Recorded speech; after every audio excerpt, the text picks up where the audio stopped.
La chaîne Faisons-nous peur a été démonétisée en novembre 2025. Même s'il peut vous arriver de voir des pubs sur les vidéos, aucun revenu publicitaire n'est généré. N'ayez pas peur de soutenir la chaîne à travers des donations ponctuelles, mensuelles ou des achats de très longues narrations sur le site Buy Me a Coffee. Votre soutien est essentiel pour l'avenir de la chaîne. Affreusement vôtre, la ruse.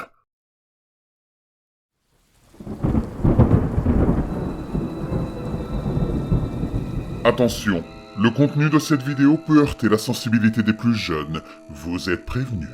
N'ayez pas peur de laisser un pouce bleu, d'activer les notifications et de vous abonner si ce n'est pas déjà fait. Ils m'ont fait boire le liquide d'un cadavre, et j'ai dû le rembourser. On rend toujours ce qu'on prend. Cette seule ligne écrite en noir était la seule imperfection sur la carte épaisse de couleur crème qui m'avait été remise lorsque j'étais entré dans le hall d'entrée du manoir. L'homme qui les distribuait, impeccablement vêtu d'un costume crème de la même couleur que la carte, était solennel dans son travail. Mais cela n'empêcha pas Jonas de rire et de lui tapoter l'épaule en prenant sa carte. L'homme a tremblé sous l'impact de la main charnue de Jonas, mais son expression est restée inchangée. L'air déçu, Jonas s'est tourné vers moi et a roulé des yeux avant de m'entraîner dans l'un des salons à côté du hall principal où les gens discutaient. J'avais rencontré Jonas 6 semaines plus tôt, lorsqu'il m'avait contacté après avoir acheté l'une de mes peintures dans une galerie du centre-ville. Il m'avait dit qu'il était collectionneur d'art et qu'il avait été très impressionné par mon travail. Peut-être avais-je d'autres œuvres qu'il voulait voir et peut-être acheter ? Oui, bien sûr. Est-ce que j'accepterais de le rencontrer un jour pour déjeuner et apporter mon portfolio ? Oui, bien sûr. Au cours des semaines qui ont suivi ce premier déjeuner, nous sommes devenus amis. Et Jonas est devenu une sorte de mécène. Il a acheté 5 autres de mes tableaux, mais il a également commencé à me dire que j'avais besoin d'un véritable atelier, plutôt que de peindre dans une pièce inutilisée de mon appartement. Pour être franc, je craignais toujours que les choses ne prennent une tournure étrange ou sexuelle, mais cela n'a jamais été le cas. Il ne m'a jamais rien demandé jusqu'à cette fête, et il ne m'est même pas venu à l'esprit de refuser. Il ne m'a pas dit grand-chose avant d'y aller, si ce n'est qu'il s'agissait d'un club social de personnes extrêmement riches, ce qui était un peu bizarre. Il m'a assuré qu'il n'y aurait pas d'orgie ni rien de ce genre, et que c'était à moi de décider dans quelle mesure je participerais aux activités. Mais ces précautions m'ont suffi pour m'intriguer sans vraiment m'inquiéter. Une fois à l'intérieur, je me suis mis à chercher des signes d'étrangeté, mais j'en ai trouvé peu. Le plus étrange était que personne ne semblait boire autre chose que de l'eau. Quand j'ai interrogé Jonas à ce sujet, il m'a répondu que l'alcool était déconseillé dans ce genre d'événement, car il pouvait diluer ou corrompre l'expérience. Évidemment, je lui ai demandé « Quelle expérience ?» Jonas m'a simplement répondu par un haussement de sourcils mélodramatique et un clin d'œil. Nous avons discuté avec quelques personnes, toutes manifestement riches, dont un couple que j'ai même reconnu grâce à un article ou une émission de télévision. Puis, une annonce a été faite pour nous inviter à entrer dans la salle de bal principale. Les gens ont quitté notre salle et plusieurs autres pour se rassembler dans une grande pièce, éclairée par 2 immenses lustres en cristal et dépourvue de toute décoration, à l'exception d'une grande estrade située au fond de la pièce rectangulaire. C'est près de cette estrade que nous nous sommes rassemblés, une 40aine ou une 50aine de personnes, invitées à monter par une petite femme qui se tenait debout sur un podium. Elle nous a tous accueillis en nous expliquant que selon la coutume, 7 personnes avaient été présélectionnées pour le voyage de ce soir et que toutes les autres avaient été placées dans un groupe aléatoire pour les 3 places restantes. Elle demanda à ces 3 personnes de s'avancer en premier, chacune tenant une pierre noire qui semblait indiquer leur droit de participer. Lorsqu'elle demanda aux 7 autres de s'avancer, Jonas gloussa et m'attrapa le bras pour nous guider vers l'avant. Je commençais à devenir nerveux, et je voulais poser des questions. Mais il restait peu de temps, et je ne voulais pas mettre Jonas en colère, ou l'embarrasser devant ses étranges amis. Je suis donc resté silencieux, tandis qu'on nous faisait passer par des lourdes portes doubles derrière le podium. Nous nous trouvions dans une petite pièce vide, à l'exception de 2 lampes et de 3 hommes qui étaient manifestement des gardes. La femme a fait signe aux hommes et ils ont ouvert la seule autre porte de la pièce. Cette porte était en métal et verrouillée, à la fois par une serrure électronique reliée à un clavier et par 3 verrous à barres que même les grands gardes devaient pousser avec difficulté pour les faire glisser. Lorsque les portes ont commencé à s'entr'ouvrir, j'ai senti un air frais nous envahir, sans odeur, mais chargé d'une étrange lourdeur. La femme nous a fait entrer, et c'est là que j'ai vu le corps pour la première fois. Il s'agissait d'une femme d'âge moyen, vêtue d'une robe blanche vaporeuse. Elle avait des cheveux bruns striés de gris qui tombaient en cascade sur l'estrade en pierre sur laquelle elle était allongée. Sa peau était pâle et propre, et à première vue, on aurait pu croire qu'elle était simplement endormie. Mais en y regardant de plus près, il était clair que ce n'était pas le cas. Elle était trop immobile, trop inanimée. Je n'ai pas pu m'empêcher de réagir. Je me suis penché vers Jonas et lui ai demandé si cette femme était morte.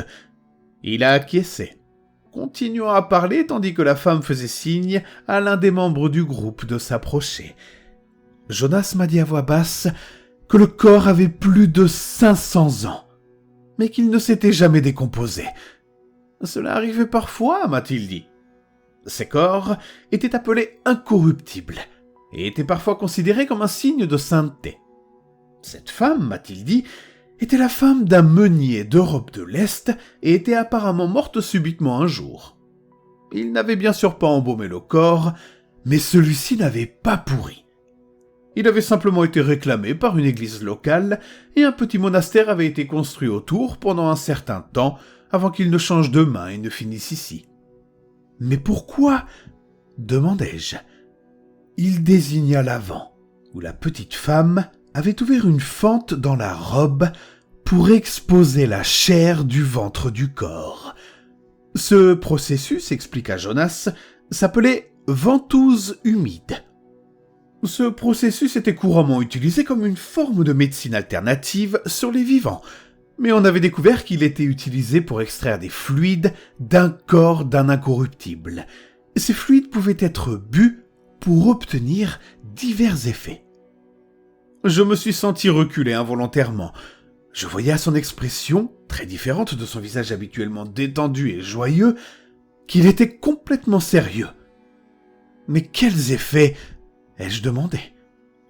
Des visions, de l'euphorie, des percées intellectuelles et artistiques. C'était un peu comme de l'acide, m'a-t-il expliqué, mais sans aucun risque de lésion cérébrale ou de dommages physiques à long terme. Et même si certaines personnes faisaient des bad trips, c'était assez rare au fond. Pendant qu'il parlait, j'observais la procédure qui se déroulait juste devant nous. La femme avait plusieurs petites coupelles en verre sur une table à proximité. Avec une précision experte, elle appliquait un petit outil métallique, qui ressemblait presque à une brosse à dents, sur 10 endroits différents de la peau. Ce faisant, un liquide noir commençait à suinter de l'endroit concerné, et elle appliquait une coupelle qui était équipée d'un mécanisme permettant de la sceller sous vide à la peau. À la fin, les 10 petites coupelles étaient remplies de liquide noir. Elle est ensuite revenue à la première, a glissé un petit morceau de métal sous son bord avec une rapidité étonnante et a redressé la coupelle. Après avoir essuyé ses bords avec un chiffon, elle a tendu la coupelle remplie d'icors noirs à la première participante, une femme hispanique âgée. Le nez plissé de la femme m'a révélé l'odeur avant même que je ne la sente moi-même. Elle sentait les fleurs fanées et la décomposition, et j'ai senti ma gorge se serrer. Je voulais lui dire de ne pas boire, mais il était trop tard. Après elle, les autres ont suivi à leur tour, y compris Jonas lui-même.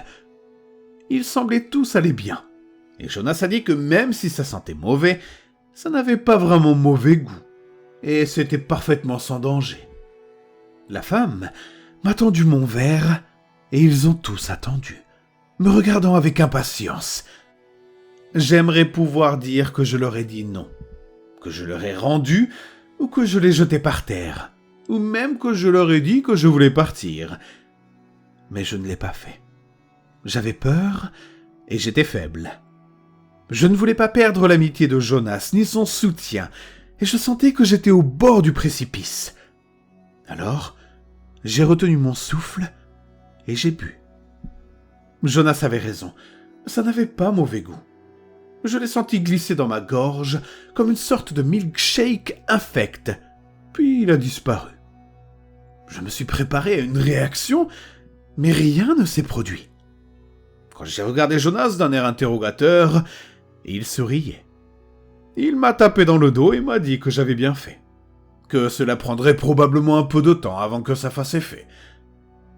Nous nous sommes tous retirés dans une pièce remplie de canapés et de fauteuils, et tandis que les autres invités, ceux qui ne participaient pas, étaient présents, ils ont gardé une distance respectueuse. Je sentais ma tête devenir plus légère, alors que je m'asseyais sur un canapé en cuir rembourré dans un coin sombre de la pièce. Ma vision a commencé à se dilater, puis la pièce a complètement disparu. Je volais à travers une tempête sombre, et j'ai senti que c'était le royaume des morts, ou du moins l'un d'entre eux. J'ai senti mon corps prendre de la vitesse, alors qu'il fonçait vers le bas à travers des nuages noirs et des arcs de foudre violets. Et peu après, j'ai pu voir le sol sous mes pieds. Alors que ma descente ralentissait, je me suis retrouvé à traverser le paysage. Des terres grises et cendrées, laissant place à des forêts sombres, puis à des villes massives, sculptées dans d'imposants monolithes rouges, de roches cramoisies et de tendons sombres. J'ai commencé à crier et à pleurer de joie et de terreur, puis je me suis retrouvé dans la pièce. J'ai regardé mon téléphone, et seulement quelques minutes s'étaient écoulées. Jonas m'a déposé chez moi aux petites heures du matin. Il m'avait dit qu'il était fier de moi, qu'il voulait voir comment cela affecterait un artiste de mon calibre, et de ne pas lui raconter, mais de lui montrer ce que j'avais vécu à travers mon travail. Au cours des mois suivants, c'est exactement ce que j'ai fait.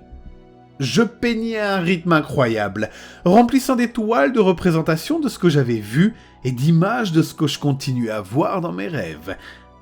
Jonas a acheté beaucoup de mes œuvres, mais il n'était pas le seul. Il m'a acheté un nouvel atelier qui pouvait accueillir une galerie entière, et à la fin de la première année, je vendais mes tableaux aussi vite que je les terminais. À bien des égards, cette période et les mois qui ont suivi ont été les meilleurs de ma vie. J'aimerais pouvoir dire que je les ai davantage appréciés, mais j'ai passé la plupart de mon temps à nourrir mon envie de peindre, comme si j'essayais d'exprimer la corruption à partir d'une blessure. Néanmoins, j'ai connu un grand succès en faisant ce qui me passionne le plus. Je n'avais donc pas l'intention de me plaindre. Hier matin, 3 hommes ont fait irruption dans mon studio et m'ont kidnappé. Ils m'ont attaché les mains avec des liens en plastique et m'ont enfilé un sac noir sur la tête avant de me conduire doucement dehors et de me faire monter dans une voiture. 2 heures plus tard, j'étais de retour dans la pièce où se trouvait le corps. Ils m'avaient attaché à une table métallique qui n'était pas dans la pièce auparavant, avec d'épaisses sangles en cuir autour des cuisses, du torse et, après avoir retiré la cagoule, du front. Je ne pouvais tourner la tête que légèrement, mais cela suffisait pour voir le corps et constater que les hommes avaient quitté la pièce, fermant et verrouillant la porte derrière eux. J'ai appelé plusieurs fois, mais sans obtenir de réponse. Mes supplications se sont transformées en cris de colère, mais je me suis vite fatigué, ma peur l'emportant sur tout sentiment d'indignation. Je ne savais pas ce qui se passait, ni ce qui allait se passer, et cette incertitude rendait les choses encore pires. Je me surprenais à jeter régulièrement un coup d'œil au corps du coin de l'œil, mais rien n'y faisait. Rien ne changeait. Le temps passait. Je me débattais contre les sangles, mais elles ne bougeaient pas d'un pouce. Après avoir tenu aussi longtemps que possible et nourri l'espoir insensé que cela susciterait une réaction, je me suis uriné dessus. Et toujours rien. Finalement, alors que je sentais mon urine refroidir contre moi et mon cœur commencer à ralentir, acceptant que je ne m'en sortirais pas, je me suis mis à pleurer. Doucement au début, Puis de grosses larmes coulèrent sur mes joues et dans mes cheveux. Et c'est alors que les lumières s'éteignirent. Cela m'a surpris, mais cela ne m'a pas empêché de pleurer. Quelle que soit la nouvelle torture à laquelle ils allaient me soumettre, autant pleurer tant que je le pouvais. Finalement, je me suis calmé. Mais des larmes continuaient de couler silencieusement de mes yeux et de s'accumuler dans mes oreilles. C'est alors que j'ai entendu quelque chose. C'était un petit bruit furtif, un froissement de tissu, puis le léger frottement de la chair sur le sol en marbre. Je ne m'étais pas endormi, et je savais que personne n'était entré dans la pièce, à moins que ce ne soit par une entrée secrète et silencieuse, car les portes principales faisaient beaucoup trop de bruit. Et les bruits, ils venaient de la direction du corps. Je restais parfaitement immobile, à moitié paralysé par la peur. J'écoutais les petits bruits de pas se rapprocher. Je sentais la présence indéniable d'une autre personne près de moi dans l'obscurité. La tête immobile, je pouvais sentir un visage flotter au-dessus de moi. Je n'entendais ni ne sentais aucun souffle, mais je pensais savoir pourquoi. Je voulais crier. J'ouvrais la bouche pour le faire et c'est alors que j'ai senti une langue rugueuse et sèche sur ma joue. L'appendice charnu a parcouru mes joues avec précaution, presque avec attention, avant de suivre le sillage de mes larmes jusqu'à mes cheveux et même jusqu'au creux de mes oreilles. Je suis resté parfaitement immobile, comme si j'étais goûté par un serpent venimeux et que j'essayais d'éviter la morsure qui allait suivre. La langue fit son travail méticuleusement, revenant parfois sur mes joues et le coin de mes yeux. Puis elle disparut. Un instant plus tard, je sentis un léger baiser sur mon front. J'entendis un autre léger bruissement, et quelques instants plus tard, les lumières se rallumèrent. Le corps était de retour sur l'estrade, comme s'il n'avait jamais bougé. Bientôt, les doubles portes s'ouvrirent et je fus escorté dehors jusqu'à une voiture, où Jonas m'attendait à l'intérieur. Il a demandé au chauffeur de nous ramener chez moi, alors que j'étais tellement bouleversé que je ne voulais même pas parler. Jonas ne s'est pas laissé décourager. Il s'est excusé pour la façon dont j'avais été emmené, m'expliquant que c'était toujours comme ça la première fois, afin de minimiser toute résistance. Maintenant que je savais comment ça se passait, la prochaine fois, ils enverraient simplement une voiture me chercher. La prochaine fois ? Ai-je demandé. Oui, a-t-il répondu avec un air amer. Ouais, a-t-il répondu avec un air amer. Il faudrait plusieurs fois pour rendre ce que j'avais reçu, mais d'ici là, je serai prêt pour un autre round, m'a-t-il assuré. Et cela deviendrait plus facile. Je n'avais absolument aucune idée de quoi il parlait. Il a froncé les sourcils, l'air sincèrement perplexe. Et il a continué son explication. On rend toujours ce qu'on prend. Cela fait partie du marché. Et tu voudras recommencer, crois-moi. Ça change la vie. Il a ri. Mais ne me fais plus peur comme ça. Quand tu as mis si longtemps à pleurer, j'ai commencé à m'inquiéter. J'ai vu d'autres personnes ne pas pleurer. Et j'ai vu ce qui leur est arrivé. Elle a d'autres moyens de le reprendre, crois-moi. Ce n'est pas aussi agréable que ça. De simples léchouilles. À la fin, le visage de Jonas semblait hanté. Et il avait l'air de vouloir en dire plus, mais finalement, il s'est juste retourné et a regardé par la fenêtre. J'ai été ramené chez moi 10 heures après avoir été enlevé. Et depuis, je réfléchis à ce que je devrais faire. Mais je ne vous dis pas ceci pour demander à l'aide, mais plutôt pour vous mettre en garde. Faites attention aux limites que vous franchissez et apprenez à vous connaître avant de le faire.